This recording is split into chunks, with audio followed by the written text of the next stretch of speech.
नमस्कार. मागच्या व्हिडिओमध्ये आपण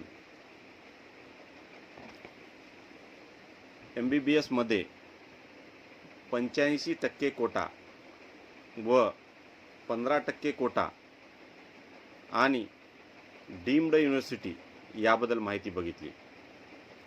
तर आज आपण क्लोज स्टेट व ओपन स्टेट याबद्दल माहिती बघणार आहोत.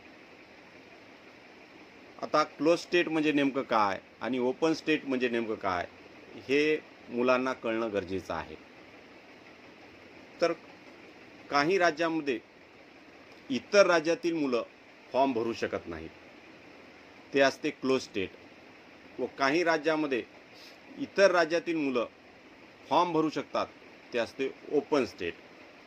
आणि क्लोज स्टेट आणि ओपन स्टेटमध्ये फॉर्म भरण्यासाठी बऱ्याच राज्यामध्ये सिक्युरिटी अमाऊंट लागते.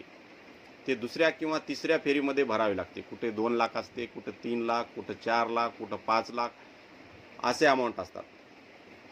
हे अमाऊंट जास्त असल्यामुळं काही ठिकाणी मुलं फॉर्म भरायचे टाळतात. त्याच्यामुळे त्यांचा नंबर तिथून जातो.